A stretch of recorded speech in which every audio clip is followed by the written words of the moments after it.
ಆ ಕಿವಿಯಿಂದ ಒಂದು ದಿನಾನೂ ಪ್ರವಚನ ಕೇಳಿಲ್ಲ, ಒಂದು ದಿನಾನೂ ಒಳ್ಳೆಯದು ಕೇಳಿಲ್ಲವ ದುರ್ಯೋಧನ. ಏನು ಕೇಳ್ಯಾನಂದ್ರ ಬರೇ ಶಕುನಿ ಹೇಳಿದ ಕುತಂತ್ರದ ಮಾತುಗಳು ಕೇಳವೆ ಅವು ಕಿವಿ. ಇನ್ನೊಬ್ಬರ ಹಾಳಾಗಲಿ ಅಂತ ಹೇಳಿದ ಮಾತುಗಳನ್ನು ಕೇಳವ ಕಿವಿ. ನಿಮಗೂ ಬಹಳ ಮಂದಿ ಹೇಳ್ತಿರ್ತಾರ್ರಿ ಊರಾಗ ಓಣ್ಯಾಗ ಏನಕ್ಕೇನಾರ ಹೇಳ್ತಿರ್ತಾರ. ಎದ್ರ ಸಲಾಗಿ ನಿಮ್ಮ ಬದುಕಣ್ಣ ನಿಮ್ಮ ಬಾಳೆ ಹಾಳು ಮಾಡ್ಲಿ ಅಂತ ಮಾಡಾಕ ಏನ್ಕೇನಾರ ಹೇಳ್ತಿರ್ತಾರ. ಅಂಥವು ಇನ್ನೊಬ್ಬರ ಮಾತು ಒಟ್ಟು ಕೇಳಬೇಡ್ರಿ, ಚಾಡಿ ಮಾತು ಒಟ್ಟು ಕೇಳಬೇಡ್ರಿ. ಯಾಕಂತಂದ್ರ ಕೇವಲ ಒಬ್ಬ ಮಂಥರೆಯಿಂದ, ರಾಮಾಯಣದೊಳಗೆ ಕೇವಲ ಒಬ್ಬ ಮಂಥರೆಯಿಂದ ಒಂದು ಮಾತು ಕೇಳಿದ ಕೈಕೇಯಿ ಪ್ರಭು ಶ್ರೀರಾಮಚಂದ್ರನನ್ನ ಕಾಡಿಗೆ ಅಟ್ಟಿದ್ಲು, ಕಾಡಿಗೆ ಕಳಿಸಿದ್ಲು ಒಬ್ಬಕ್ಕೆ ಹೇಳಿದ ಮಾತಿನಿಂದ. ಇಡೀ ಮಹಾಭಾರತ ಆದದ್ದು ಎದರಿಂದ ಅಂತಂದ್ರ ಕೇವಲ ಒಬ್ಬ ಶಕುನಿಯಿಂದ. ಶಕುನಿ ಪ್ರತಿನಿತ್ಯ ದುರ್ಯೋಧನನಿಗೆ ಕೆಟ್ಟದ ಮಾತ ಹೇಳ್ತಿದ್ದವ, ಕೆಟ್ಟದ ಮಾತ ಹೇಳ್ತಿದ್ದ. ಏನ್ ಹೇಳ್ತಿದ್ದ ಅಂತಂದ್ರ ಪಾಂಡವರಿಗೆ ಪಾಲು ಕೊಡಬೇಡ. ನೋಡ್ರಿ, ಅಧರ್ಮ ಇದು. ಅವನ ಕಡೆ ಅಧರ್ಮದ ಪಾಪದ ಕೆಲಸ ಮಾಡಿಸ್ತಿದ್ದವ ಯಾರು? ಶಕುನಿ. ನಿಮ್ಮ ಅಣ್ಣತಮ್ಮರಿಗೆ ಪಾಲ ಕೊಡಬೇಡ, ಪಾಲ ಕೊಡಬೇಡ ಹೇಳ್ತಿದ್ದ, ಕೆಟ್ಟದ ಮಾತ ಹೇಳ್ತಿದ್ದ. ದ್ರೌಪದಿಯನ್ನ ಕರ್ಕೊಂಡು ಬಾ, ಎಳ್ಕೊಂಡು ಬಾ, ಅಪಮಾನ ಮಾಡು, ಶಿರೀಶಳಿ, ಹಿಂಗ ಪಾಪದ ಹೇಳ್ತಿದ್ದ. ಅವನ ಮಾತು ಕೇಳಿ ಕೇಳಿ ಕೇಳಿ ಇದು ಪಾಪ ಮಾಡಾಕತ್ತು ಯಾರು? ದುರ್ಯೋಧನ. ಅದಕ್ಕೆ ದೇವ್ರು ಹೇಳ್ತಾನ ಕಿವಿ ತಿನ್ನಬೇಡ. ಯಾಕಂತಂದ್ರ ಅದು ಅಲ್ಲದ ಮಾತು ಕೇಳದ, ಅದರಿಂದ ನಿನಗ ಪಾಪ ಆಗ್ತದ. ರೇ ರೇ ಜಂಬೂಕ, ಮುಂಚ ಮುಂಚ, ಮುಟ್ಟಬೇಡ ಮುಟ್ಟಬೇಡ, ಎಚ್ಚರ.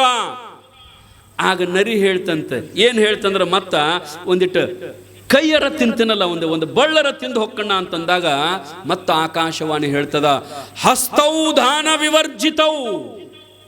ಆ ಕೈಯಿಂದ ಒಬ್ಬರಿಗೂ ದಾನ ಮಾಡಿಲ್ಲ, ಆ ಕೈಯಿಂದ ಪಾಪ ಮಾಡ್ಯದ.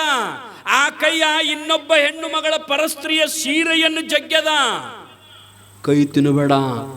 ಆ ಕೈ ಮಾಡಿದಟ್ಟ ಪಾಪ ಯಾವ ಕೈನೂ ಮಾಡಿಲ್ಲ. ಆ ಕೈದಿಂದ ಎಷ್ಟು ಮಂದಿನ ಕೊಂದಾನ, ಎಷ್ಟು ಮಂದಿ ಮನಿ ಹಾಳು ಮಾಡ್ಯಾನ, ಎಷ್ಟು ಮಂದಿ ಮನಿ ಮುರಿದಾನ. ಕೈ ತಿನ್ನಬೇಡ. ಮಹಾಪಾಪವನ್ನು ಮಾಡಿದ ಕೈಯ ದುರ್ಯೋಧನಂದು. ರೇ ರೇ ಜಂಬೂಕ, ಮುಂಚ ಮುಂಚ, ಹಸ್ತವು ದಾನ ವಿವರ್ಜಿತವು. ನೋಡ್ರಿ, ನರಿಗೆ ಪರಮಾತ್ಮ ಹೇಳ್ತಾನೆ. ಆನಂತರ ಮತ್ತೆ ಹೇಳ್ತದ ಏನಂತಂದ್ರ ಒಂದಿಟ್ಟು ಕಣ್ಣರ ತಿನ್ಲೇನು, ಒಂದಿಟ್ಟು ಕಣ್ಣರ ತಿನ್ಲೇನಂತ ಕೇಳಿದಾಗ ಅದು ಹೇಳ್ತದ ಏನಂತಂದ್ರ ನೇತ್ರವು ಸಾಧು ವಿಲೋಚನ. ಕಣ್ಣಿನಿಂದ ಸಾಧುರು ನೋಡಿಲ್ಲ, ಮಹಾತ್ಮರನ್ನು ನೋಡಿಲ್ಲ, ಹಿರಿಯರಿಗೆ ಗೌರವ ಕೊಟ್ಟಿಲ್ಲ, ಅದನ್ನು ತಿನ್ನಕ್ ಹೋಗ್ಬೇಡ ಅಂತ ತಿಳ್ಕೊಂಡ ಆಕಾಶವಾಣಿ ಹೇಳಿದಾಗ ಕೈ ತಿನ್ನಬೇಡ, ಕಾಲು ತಿನ್ನಬೇಡ, ಕಣ್ಣು ತಿನ್ನಬೇಡ, ಇವು ಯಾವ ಒಂದು ಚಲೋ ಕೆಲಸ ಮಾಡಿಲ್ಲ. ಅದಕ್ಕೆ ತಿನ್ನಬೇಡ ಅಂದ ಕೂಡಲೇ ನರಿ ಹಾಳಿ ಹೋತಂತ್ರಿ. ಯಪ್ಪ, ಇವನು ತಿಂದು ನಾವು ಪಾಪ ಕಟ್ಕೊಳ್ಳೋದಾದಿತ್ತು ಅಂತ ತಿಳ್ಕೊಂಡು ದುರ್ಯೋಧನನ ಹೆಣದ ಮುಂದೆ ನಿಂತ ನೋಡಿ ಮತ್ತೆ ವಾಪಸ್ ಹೋಯ್ತಂತ. ಇದನ್ನೆಲ್ಲ ದುರ್ಯೋಧನ ಕಿವಿಯಿಂದ ಕೇಳ್ತಿದ್ದಂತೆ. ಮತ್ತೆ ತೊಡೆ ದಿವಸಕ್ಕೆ ದುರ್ಯೋಧನ ಸತ್ತಂತ. ಕಾರಣ ಏನು ಅಂತಂದ್ರ ನಾವು ಮಾಡಿದ ಮಹಾಪಾಪವನ್ನ ಎಲ್ಲಿ ತೊಳ್ಕೊಳ್ಳಲಿಕ್ಕೆ ಸಾಧ್ಯ ಆಗುತ್ತದ ತಾಯಂದಿರ? ಪಾಪ ಮಾಡುವುದಷ್ಟ ಅಲ್ರಿ, ಯಾರ ಪಾಪಿಗಳಿದ್ರ ಅವ್ರ ಜೊತೆ ಸಮೀಪ ಹೋಗಬಾರದು. ಈಗ ನೀವು ಅಂತಿರಲ್ಲ, ಆಗ ಕರೋನಾ ಬಂದಿತ್ತು ನೋಡ್ರಿ, ಕರೋನಾ ಬಂದವ್ರ ಜೊತೆಗೆ ಹೋಗಿದ್ರೆ ನೀವು ಹೋಗೋದಲ್ರಿ, ಅವ್ರ ಸಮೀಪ ಹಾಯ್ತಿದ್ದಿಲ್ಲ ನಾವು. ಕರೋನಾ ಬಂದವ್ರ ಮನೆ ಬಾಗಲ್ ಲಾಕ್ಡೌನ್ ಆನಂತರ ಅವ್ರ ಮನೆಗೆ ಎಲ್ಲ ಏನೋ ಹಾಕತಿದ್ರು ನೋಡ್ರಿ, ಹೆಂಗ ಅವ್ರ ಹತ್ಯಕ್ಕೆ ಹೋಗಬಾರ್ದು. ಯಾಕಂದ್ರೆ ನಮಗೂ ಕರೋನಾ ಬರ್ತದ. ಕರೋನಾ ಬಂದ್ರ ಮತ್ತೆ ಆರಾಮಾಗತ್ತದ್ರಿ. ಪಾಪದ ಜೊತೆ ಇದ್ದವ್ರ ಪಾಪಿಗಳ ಜೊತೆ ಒಮ್ಮೆ ಕೂಡಿರಂದ್ರ ಅವ್ರ ಮಾಡಿದ ಪಾಪ ನಿಮಗೆ ಬರ್ತದ. ಪಾಪಿಗಳ ಜೊತೆ ಮಾತಾಡಬಾರ್ದಂತ, ಪಾಪಿಗಳ ಮನ್ಯಾಗ ಕುಂಡ್ರಬಾರ್ದಂತ, ಪಾಪಿಗಳ ಜೊತೆಗೆ ಊಟ ಮಾಡಬಾರ್ದಂತ್ರಿ. ಯಾಕಂದ್ರೆ ಅವ್ರು ಮಾಡಿದ ಪಾಪ ಬರ್ತಾವ. ಉದಾಹರಣೆ ಹೇಳಿ ನಾ ಮುಗಿಸ್ತೀನಿ. ನಿಮ್ಗೆ ಗೊತ್ತಿರಬೇಕು ಯಾರು ಅಂತಂದ್ರ ಮಹಾಭಾರತದೊಳಗೆ ದೊಡ್ಡ ಹೆಸರು ಕೇಳ್ತೀರಿ. ಅವ್ರು ಯಾರು ಅಂತಂದ್ರ ಭೀಷ್ಮಾಚಾರಿಗಳು. ಭೀಷ್ಮಾಚಾರಿ ಕೊನೆಗೆ ಸಾಯುವ ಸಂದರ್ಭದೊಳಗ ಪಾಂಡವರ ಮಣಿಯೊಳಗ ನೋಡ್ರಿ, ಅವ ಇದ್ದ ಯಾರ ಕಡೆ? ಕೌರವರ ಕಡೆ ಇದ್ದ. ಕೌರವರ ಕಡೆ ಇದ್ದರೂ ಕೊನೆಗೆ ಕೌರವನಿಗೆ ಎಷ್ಟು ಸಹಾಯ ಮಾಡಿದ್ದ ಭೀಷ್ಮಾಚಾರಿ. ಅವನ ಮಣಿಯೊಳಗೆ ಇದ್ದ ಕೌರವರನ್ನು ಒಟ್ಟ ಬಿಟ್ಟು ಬರಲಿಲ್ಲ. ಆದ್ರೆ ಸಾಯುವ ಸಂದರ್ಭದೊಳಗೆ ದುರ್ಯೋಧನ ಅವನ ಹೊರಗೆ ಹಾಕಿದ, ನೋಡ್ಲಿಲ್ಲ. ಮತ್ತೆ ಯಾರು ಕರ್ಕೊಂಡು ಬಂದ್ರಂದ್ರ ಪಾಂಡವರ ಕರ್ಕೊಂಡು ಬಂದು ಅವರ ಮಣಿ ಅವರ ಅರಮನೆ ಮುಂದೆ ಒಂದು ಬಾಣದ ಹಾಸಿಗೆ ಮಾಡಿದ್ರಂತವ್ರು. ಬಾಣದನ್ನ ನೆಲಕ್ಕೆ ಬಾಣ ಹೊಡೆದು ಮ್ಯಾಲ ಚೂಪಂಗಿ ಅದನ್ನು ಬಿಟ್ಟು ಅದರ ಮ್ಯಾಗ ಮಕ್ಕೊತ್ತನಂದಂತ ಭೀಷ್ಮಾಚಾರಿ. ಅದಕ್ಕೇನಂತ ಕರಿತಾರಂದ್ರ ಅದು ಬಾಣದ ಶಯನ. ಅದರೊಳಗನ ಮಲ್ಕೊಂಡ. ಅದರೊಳಗೆ ಮಲ್ಕೊಂಡ ಶರಪಂಜರ ಅಂತ ಕರೀತಾರ ಅದಕ್ಕೆ. ಶರಪಂಜರದ ಮೇಲೆ ಮಲ್ಕೊಂಡ ಅಂದ್ರೆ ಶರೀರದೊಳಗೆ ಎಲ್ಲ ಬಾಣ ನಟ್ಟುರಿ, ಎಲ್ಲ ಕಡೆ ಶರೀರದೊಳಗೆ ನಟ್ಟ, ಶರೀರದೊಳಗಿಂದ ಎಲ್ಲ ರಕ್ತ ಹರಿದು ಬಾನಿನಗೂಟ ರಕ್ತ ಇಳಿದು ಅಲ್ಲೊಂದು ದೊಡ್ಡ ತಗ್ಗಿತ್ತು. ಆ ತೆಗ್ಗನ್ಯಾಗ ಹೋಗಿ ರಕ್ತದ ಮಡು ನಿಂತಿತ್ತಂತ. ಬೇಕತ್ಲೆ ಅದನ್ನು ಮಾಡ್ಕೊಂಡಿದ್ದ. ಮತ್ತ ಅವ ಇಚ್ಛಾಮರಣಿ ಅಂತರಿ. ಯಾರು? ಭೀಷ್ಮಾಚಾರಿ. ಇಚ್ಛಾಮರಣಿ ಅಂತಂದ್ರೆ ಏನು? ನಮಗೆ ಯಾವಾಗ ಮನಸ್ಸಿಗೆ ಬರ್ತತೆ ಆವಾಗ ಸಾಯುವುದು. ನಿಮಗೂ ಹಿಂಗೆ ಕೊಟ್ಟಿದ್ರ ಅಂದ್ರೆ ಹೆಂಗ್ ಮಾಡ್ತಿದ್ರಿ? ಹೆಂಗರಿ? ನಿಮಗೂ ದೇವ್ರ ನಿಮಗೆ ಯಾವಾಗ ಅನುಕೂಲ ಆಗ್ತದ ಆವಾಗ ಸಾಯಿರಿ ಅಂತ ಅಂದಿದ್ದಂದ್ರ ಡೇಟ್ ಫಿಕ್ಸ್ ಮಾಡ್ರಪ್ಪ. ನಿಮಗೆ ಯಾವಾಗ ಸಾಯ್ಬೇಕನ್ನಿಸ್ತತ್ಲ ಆ ಡೇಟ್ ನೀವು ಎಂದ್ ಬೇಕಾದಂದ್ರೆ ಫಿಕ್ಸ್ ಮಾಡ್ಕೋರಿ ಅಂತ ಅದನ್ನ ನಿಮ್ಮ ಕೈಯಾಗ ಕೊಟ್ಟಿದ್ದಂದ್ರೆ ನಿಮ್ಮ ಸಾವಿನ ಡೇಟ್ ನೀವು ಫಿಕ್ಸ್ ಮಾಡ್ತಿದ್ರೇನು? ಇನ್ನಟ್ಟು ಮುಂದೆ ಹಾಕು ನೋಡ್ರಿ. ಹಂಗ ಇನ್ನಟ್ಟು ಮುಂದೆ ಹಾಕು ನೋಡ್ರಿ. ಯಾರು ಡೇಟ ಫಿಕ್ಸ್ ಮಾಡ್ತಿದ್ದಿಲ್ಲ ನೀವು. ಅದಕ್ಕೆ ದೇವ್ರ ಡೇಟ್ ಅದನ್ನ ತನ್ನ ಕೈಯಾಗ ಇಟ್ಕೊಂಡ. ನಾವು ಭಾಳ ಶಾಣೆ. ಅವ್ ನಿಮ್ಮ ಕೈಯಾಗ ಕೊಟ್ಟಿದ್ರೆ ನೀವು ಅದನ್ನ ಫಿಕ್ಸ್ ಮಾಡಂಗಿಲ್ಲ ಡೇಟಾ. ಅದಕ್ಕೆ ಅವನ ಕೈಯಾಗ ಇಟ್ಕೊಂಡಾನ. ಆದ್ರೆ ಭೀಷ್ಮಾಚಾರಿ ಇಚ್ಛಾಮರಣಿ. ಅವ ಯಾವಾಗ ಸಂಕಲ್ಪ ಮಾಡ್ತಾನಲ್ಲ, ಆಯ್ತಪ್ಪ ಇವತ್ತನ್ನ ಸಾಯ್ಬೇಕಂತ ಅನ್ಕೊಂಡಂದ್ರ ಆಗ ಅವನು ಸಾಯವ. ಅಂತ ವ್ಯಕ್ತಿ ಅವ ಅಷ್ಟು ದಿವಸ ಆ ಶರಪಂಜರ ಮ್ಯಾಗ ಯಾಕೆ ಮಲ್ಕೊಂಡ ಅಂತಂದ್ರ, ಮಹಾಭಾರತದ ಯುದ್ಧ ಮುಗಿದ ನಂತರ ಅವ ಶರಪಂಜರ ಮ್ಯಾಗ ಮಲ್ಕೊಂಡ ನಂತರ ಆಗ ಉತ್ತರಾಯಣ ಇರ್ಲಿಲ್ಲ ಅಂತರಿ. ಮಹಾಭಾರತದೊಳಗೆ ಭಾಳ ಚಂದ ಬರೀತಾರೆ. ಅವ ಉತ್ತರಾಯಣ ಬರುತಕ ಕಾಯ್ದ, ಸಾಯಲಿಲ್ಲ. ಉತ್ತರಾಯಣ ಬಂದ ನಂತರ ಸಾಯ್ಬೇಕು. ಮಹಾತ್ಮರು ಯಾವತ್ತು ಯಾವಾಗ ದೇಹ ಬಿಡ್ತಾರೆ, ಯಾವಾಗ ಪ್ರಾಣ ಬಿಡ್ತಾರೆ ಅಂದ್ರೆ ಉತ್ತರಾಯಣದೊಳಗೆ ಬಿಡ್ತಾರ್ರಿ. ನೀವು ಪಂಚಾಂಗದೊಳಗೆ ನೋಡ್ರಿ ಉತ್ತರಾಯಣ ಮತ್ತು ದಕ್ಷಿಣಾಯನ ಅಂತ ಎರಡು ಅಯನಗಳದಾವ. ಉತ್ತರಾಯಣದೊಳಗ ಮಹಾತ್ಮರು ದೇಹ ಬಿಡ್ತಾರೆ. ಯಾಕಂತಂದ್ರೆ ಅದೊಂದು ನಂಬಿಕೆ. ಉತ್ತರಾಯಣದೊಳಗೆ ಸ್ವರ್ಗದ ಬಾಗಲು ತೆರೆದಿರ್ತದಂತ. ಸ್ವರ್ಗದ ಬಾಗಲ ಉತ್ತರಾಯಣದೊಳಗೆ ತೆರೆದಿರ್ತದಂತ ತಿಳ್ಕೊಂಡು ಮಹಾತ್ಮರು ಅವರ ಆಗ ದೇಹ ಬಿಡ್ತಾರೆ. ಅವ ಶರಪಂಜರದ ಮ್ಯಾಗ ಮಲ್ಕೊಂಡಿದ್ದ. ಎಲ್ಲ ದೇಹ ತೂತಾಗಿ ರಕ್ತ ಹರಿದು ಹೋಗಿ ನಿಂತಿತ್ತು. ಉತ್ತರಾಯಣ ಬಂತು. ಉತ್ತರಾಯಣ ಬಂದು 2 ದಿವಸ ಆಗಿತ್ತು. ಆಯ್ತು, ಇನ್ನು ನಾಳೆ ನಾನು ಪ್ರಾಣ ಬಿಡ್ತೀನಿ, ದೇಹ ಬಿಡ್ತೀನಿ ಅಂತ ತಿಳ್ಕೊಂಡು ಎಲ್ಲ ಪಾಂಡವರನ್ನ ಕರೆದ. ಯಾರನ್ನಂತಂದ್ರೆ ಧರ್ಮರಾಜಾಣ, ಅರ್ಜುನ, ನಕುಲ, ಸಹದೇವ, ಭೀಮಣ್ಣ ಎಲ್ಲರನ್ನು ಕರೆದು ಮುಂದೆ ನಿಂದಿರಿಸಿಕೊಂಡು, ಯಪ್ಪ ಮತ್ತಿನ್ನು ನಾನು ನಾಳೆ ಸಾಯ್ತೀನಿ, ಈ ದೇಹ ಬಿಡ್ತೀನಿ ನಾಳೆ ನಾನು. ಮತ್ತು ಎಲ್ಲರಿಗೂ ಕೊನೆಗೆ ಒಂದು ಧರ್ಮದ ಸಂದೇಶ ಹೇಳಿ ಹೋಗ್ತೀನಿ ನಾನು. ಎಲ್ಲರೂ ನಾಳೆ ಮುಂಜಾನೆ 6 ಗಂಟೆಗೆ ಬರ್ರಿಪ್ಪ ಸೂರ್ಯೋದಯಕ್ಕೆ ನಾಳೆ ಮುಂಜಾನೆ 6 ಗಂಟೆಗೆ ಎಲ್ಲರೂ ಬರ್ರಿ, ನಿಮಗೆ ಧರ್ಮದ ಸಂದೇಶವನ್ನು ಹೇಳಿ ಹೋಗ್ತೀನಿ ನಾನು. ಕೆಲವೊಂದು ಸಾಯುವಾಗ ಧರ್ಮದ ಮಾತುಗಳನ್ನು ಹೇಳಿ ನಾನು ಸಾಯ್ತೀನಿ ಅಂತ ಪಾಂಡವರಿಗೆ ಭೀಷ್ಮಾಚಾರ್ಯ ಹೇಳಿದ. ನಿಮ್ಮ ಮನ್ಯಾಗೂ ಹಿರಿಯರು ಸಾಯುವಾಗ ಕರೀತಾರ ನೋಡ್ರಿ, ಅವನು ಕರೆಯೋ, ಇವನು ಕರಿಯೋ, ನಾ ಉಳಂಗಿಲ್ಲ, ನಾ ಹೋಗ್ತೀನಿ, ನಾ ಸಾಯ್ತೀನಿ, ಕರಿ, ಅವನು ಕರಿ, ಇವನು ಕರಿ ಅಂತ ಕರೆದ ಮುಂದೆ ನಿಂದಿರಿಸಿ ಏನು ಹೇಳ್ತಾರಂದ್ರ, ನಮ್ಮ ಮಂದಿ ಬೇರೆ ಹೇಳ್ತಾವ್ರಿ. ಒಬ್ಬ ಸಾಯಕ್ ಹತ್ತಿದ್ದ, ಸಾಯುವಾಗ ದ್ಯಾಬೇದ ಕಡೆ ಕೈ ಮಾಡ್ತಿದ್ದ, ಹಿಂಗ ಮಾಡ್ತಿದ್ದ. ಬಾಯಿ ಹೋಗಿರ್ತದ ನೋಡ್ರಿ. ಆಗ ಮತ್ತೆ ಬಾಯಿ ಹೋಗಿದ್ದ ಮಾಡಕತ್ತದ. ಅವ ಮಗ ಅಂತ ನಮ್ಮ ಅಪ್ಪ ಯಾಕೋ ದ್ಯಾಬೇದ ಕಡೆ ಕೈ ಮಾಡಕತ್ತಾನ, ದ್ಯಾಬೇದಾಗ ಹಂಡೆ ಗಿಂಡೆ ಬಂಗಾರದ ಹುಗದಾನ ಯಾಂಬಲ್ ಅಂತ ತಿಳ್ಕೊಂಡು ಡಾಕ್ಟರ್ನ ಕರೆಸಿ ನಮ್ಮ ಅಪ್ಪ ಒಂದಿಟ ಮಾತಾಡುವಂಗೆ ಮಾಡ್ರಿ ಅಂತ ತಿಳ್ಕೊಂಡು 2 ಲಕ್ಷ ರೂಪಾಯಿ ಖರ್ಚು ಮಾಡಿ ಅವನು ಮಾತಾಡಕ್ ಹಚ್ಚಿದ. ದಡಗ್ಗಂತ ಎದ್ದು ಕೂತ, ಯಪ್ಪ ಪಟ್ನ ಹೇಳು ದ್ಯಾಬೇದಾಗ ಕೈ ಮಾಡ್ತಿದ್ಲೆ, ಎಲ್ಲಿ ಹೋಗದಿ ಹಂಡೆ ಹೇಳಂತಂದಾಗ, ಹಂಡೆ ಹೋಗುದಿಲ್ಲೋ, ಆ ಎಮ್ಮಿ ಕಸಬರಿಗೆ ತಿನ್ನಾಕತ್ತಿತ್ತು, ಅದಕ್ಕೆ ಕೈ ಮಾಡಕತ್ತೀನಿ ನಾ ತವ ಅಂದ. ಇವ್ರದ್ದೆ ಅಂತ ಸಂದೇಶ ನೋಡ್ರಿ. ಸಾಯುವಾಗ ಅವ ಒಂದು 2 ಲಕ್ಷ ರೂಪಾಯಿ ಖರ್ಚು ಮಾಡಿಲ್ಲ ಮರ ಈ ಕಸಬರಿಗೆ ಸಲಾಗಿ.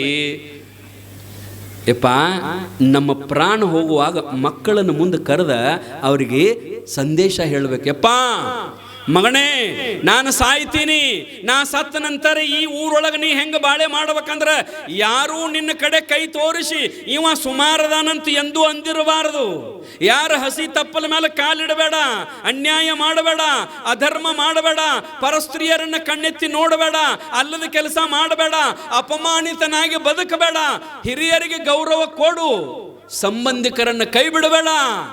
ಇಂಥ ಮಾತುಗಳನ್ನು ಹೇಳಿ ಸಾಯಿರೋಯಪ್ಪ. ನಮ್ಮ ಮಂದಿ ಹಂಗಿಲ್ರಿ, ಸಾಯುವಾಗ ಆ ಮಗ ನಮಗೆ ಹಂಗಂದಾನ, 1 ಎಕರೆ ಹೊಲ ನಮ್ಮದ ಲಪಟಾಯಿಸಾನ, 10 ಎಕರೆ ಹೋಗ್ಲಿ ಕರೆ ಆ 1 ಎಕರೆ ಬಿಡಬೇಡ, ಸಾಯುವಾಗ ಹೇಳಿ ಸಾಯ್ತಾವ ಇವು. ಯಪ್ಪ ಹಿಂಗೆ ಹೇಳಬಾರ್ದು, ಧರ್ಮದ ಸಂದೇಶ ಹೇಳಬೇಕು. ಅವ ಶರಪಂಜರದ ಮ್ಯಾಗ ಮಣಗಿದಾಗ ಪಾಂಡವರಿಗೆ ಹೇಳ್ತಾನ, ಪಾಂಡವರೇ, ಧರ್ಮರಾಜ, ಧರ್ಮರಾಜ, ಅರ್ಜುನ, ನಕುಲ ಸಹದೇವರೇ, ನಾಳೆ ಸೂರ್ಯೋದಯಕ್ಕೆ 6 ಗಂಟೆಗೆ ಬರ್ರಿಪ್ಪ, ಎಲ್ಲರೂ ಬರ್ರಿ, ಅಟ್ರು ಬರ್ರಿ, ನಿಮಗೆ ಧರ್ಮ ಸಂದೇಶವನ್ನು ಹೇಳಿ ನಾನು ದೇಹ ಬಿಡ್ತೇನೆ ಅಂತಂದಾಗ ಹ್ಞೂ ಅಂತ ತಿಳ್ಕೊಂಡು ಮುಂಜಾನೆ 6 ಗಂಟೆಗೆ ಎಲ್ಲರೂ ಬಂದರು. ಭೀಮ, ನಕುಲ, ಸಹದೇವ, ಅರ್ಜುನ, ಧರ್ಮರಾಜ 5 ಮಂದಿ ಸಾಲಕ ಬಂದು ನಿಂತರು. ಕೈ ಮುಕ್ಕೊಂಡು, ಯಪ್ಪ ತಾತ ನಾವು ಬಂದೀವಿ, ಏನು ಹೇಳ್ತಿ ಹೇಳಪ್ಪ, ಧರ್ಮದ ಮಾತುಗಳನ್ನು ನಮಗೆ ಹೇಳು ಅಂತಂದಾಗ ಭೀಷ್ಮಾಚಾರ್ಯ ಹಗಾರಕ ಎಲ್ಲ ರಕ್ತ ಹರಿದು ಹೋಗಿತ್ತಾರೆ, ಶರೀರದೊಳಗೆ ಶಕ್ತಿ ಇಲ್ಲ, ಇನ್ನೇನು 2-3 ತಾಸಿನೊಳಗೆ ದೇಹ ಬಿಡಾಮದಾನ, ಸಾಯಾಮದಾನ. ಅಂತ ಸಂದರ್ಭದೊಳಗೆ ಹಗಾರಕ ಕಣ್ಣು ತೆರೆದು ನೋಡಿದ 5 ಮಂದಿ ಪಾಂಡವರು ನಿಂತಿದ್ರು. ಬಹಳ ಖುಷಿ ಆಯಿತು. ನಕ್ಕೋಂತ ಒಂದು ಮಾತು ಹೇಳಿದ, ದ್ರೌಪದಿ ಯಾಕೆ ಬಂದಿಲ್ಲೋ ಕೇಳಿದ. ದ್ರೌಪದಿ ಯಾಕೆ ಬಂದಿಲ್ಲ? ಧರ್ಮದ ಸಂದೇಶ ಆಕಿಗೂ ಒಂದು ಮಾತು ಹೇಳ್ತೀನಿ, ನಿಮ್ಮ ಜೊತೆಗೆ ಆಕಿಗೂ ಆಗತ್ತದ.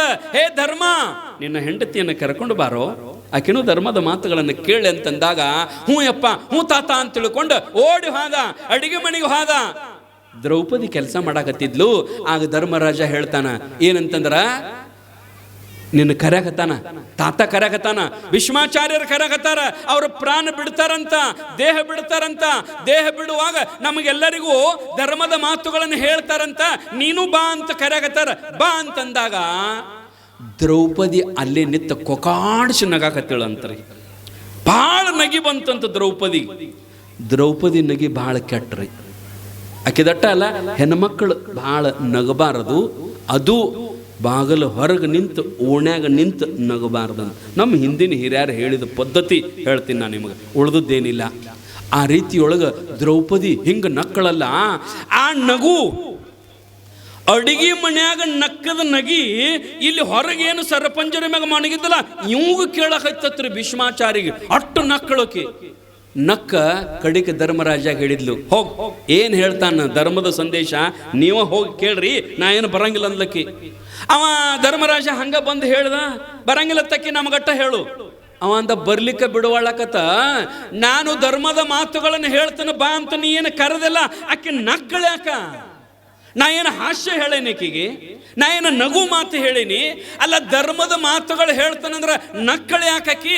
ಅದನ್ನು ಹೇಳಬಾ ಅನ್ನ ಮೊದಲು ಕರಿಯಕೇನಂತಂದಾಗ ಧರ್ಮರಾಜ ಅಂದ ಬಾ ಅಂತ ಕರೆಯಕತ್ತಾನಂತಂದಾಗ ಬಂದು ನಿಂತಳು. ಬಂದು ನಿಂತ ಆಗ ಆಕಿನೂ ಕೈ ಮುಗಿದು ಏನಂದ್ಲ ಅಂತಂದ್ರೆ, ತಾತ ಭೀಷ್ಮಾಚಾರ್ಯರೇ ಧರ್ಮದ ಮಾತು ಏನು ಹೇಳ್ತೀರಿ ಹೇಳ್ರಿ ಅಂತಂದಾಗ ಅವ ಅಂದ, ಧರ್ಮದ ಮಾತು ಹಿಂದಿಗಳು ಹೇಳ್ತಾನೆ ನಾನು, ಮೊದಲು ನೀ ನಕ್ಕಿ ಯಾಕ? ನೀ ಯಾಕೆ ನಕ್ಕಿ ಅಂತ ಕೇಳಿದಾಗ ಏನಿಲ್ಲ ಹೇಳ್ರಿ, ಎದಕ್ಕಿಲ್ಲ ಹೇಳ್ರಿ, ಸುಮ್ಮನೆ ಹೇಳ್ರಿ ಅಂತಂದಾಗ ಹೇಳಂಗಿಲ್ಲ. ನೀ ಮೊದಲು ಹೇಳು, ನನ್ನ ಮಾತಿಗೆ ನೀ ನಕ್ಕಿ ಅಂದ್ರೆ ಅಪಮಾನ ಮಾಡಿದಂಗೆ ಆಗ್ತದ. ನನ್ನ ಮಾತಿಗೆ ನಾನು ಧರ್ಮದ ಮಾತುಗಳನ್ನು ಹೇಳ್ತೀನಿ ಅಂದ್ರೆ ಅಪಮಾನ ಮಾಡಿದಂಗೆ ಆಗ್ತದ. ನೀ ಯಾಕೆ ನಕ್ಕಿ ಹೇಳು ಅಂತಂದಾಗ ದ್ರೌಪದಿ ಹೇಳಿದ್ಲು, ನನಗೆ ಯಾಕೆ ನಗಿ ಬಂತಂದ್ರೆ ನೀವು ಅಂದ ಮಾತಿಗೆ ನಗಿ ಬಂದದ. ನನಗ ಯಾಕೆ ನಗಿ ಬಂದದ? ಯಾಕ ನನಗೆ ನಗಿ ಬಂದದ ಅಂತಂದ್ರ, ನೀವು ಈ ಧರ್ಮದ ಮಾತುಗಳನ್ನ ಯಾವಾಗ ಹೇಳಬೇಕಾಗಿತ್ತು ಗೊತ್ತದ ನಿನಗ? ಭೀಷ್ಮಾಚಾರ್ಯನ ಕೇಳ್ತಾಳಕ್ಕೆ. ಒಬ್ಬ ದ್ರೌಪದಿ, ಒಬ್ಬ ಹೆಣ್ಣು ಮಗಳು ಭೀಷ್ಮಾಚಾರ್ಯನ ಏನು ಕೇಳ್ತಾಳಂದ್ರ, ಈ ಧರ್ಮದ ಮಾತುಗಳನ್ನ ನೀನು ಯಾವಾಗ ಹೇಳಬೇಕಾಗಿತ್ತು? ಸಾವಿರ ಪುರುಷರು ನನ್ನ ಶಿರೀಷ್ ಎಳಕತ್ತಿದ್ರಲ್ಲ, ದುರ್ಯೋಧನ ದುಶ್ಯಾಸನ ನನ್ನ ಶಿರೀಷ್ ಎಳೆದ ಅಪಮಾನ ಮಾಡಕತ್ತಿದ್ರು. ಆಗ ಸಿಂಹಾಸನದ ಮ್ಯಾಗ ಸುಮ್ಮನೆ ಕುಂತಿದ್ರಲ್ಲ, ಆಗ ಧರ್ಮದ ಉಪದೇಶ ಅವಶ್ಯಕತೆ ಇತ್ತು. ಆಗ ಹೇಳಬೇಕಾಗಿತ್ತು, ಹೇ ದುರ್ಯೋಧನ, ಇದು ಅಧರ್ಮ ಆಗತ್ತದ, ಇದು ಪಾಪ ಆಗತ್ತದ, ಒಬ್ಬ ಹೆಣ್ಣು ಮಗಳ ಸೀರೆಯನ್ನು ಸೆಳಿಬಾರದು ಅಂತ ಆಗ ಧರ್ಮದ ಉಪದೇಶ ಅವಶ್ಯಕತೆ ಇತ್ತು. ಆವತ್ತು ಹೇಳಲಿಲ್ಲ. ಈಗ ನಮಗೇನು ಅವಶ್ಯಕತೆ ಇಲ್ಲ, ಈಗ ಹೇಳ್ತೀನಂತೀಯಲ್ಲ, ಅದಕ್ಕೆ ನನಗೆ ನಗಿ ಬಂತು. ನೋಡ್ರಿ ದ್ರೌಪದಿ ಅಂತ ಮಾತು ಹೇಳ್ತಾಳೆ. ಯಾವಾಗ ಮಾತಿನ ಅವಶ್ಯಕತೆ ಇತ್ತು, ಯಾವಾಗ ಧರ್ಮದ ಅವಶ್ಯಕತೆ ಇತ್ತು, ಆಗ ಹೇಳಲಿಲ್ಲ. ಈಗೇನು ಹೇಳ್ತೀನಿ ಅಂತಂದಾಗ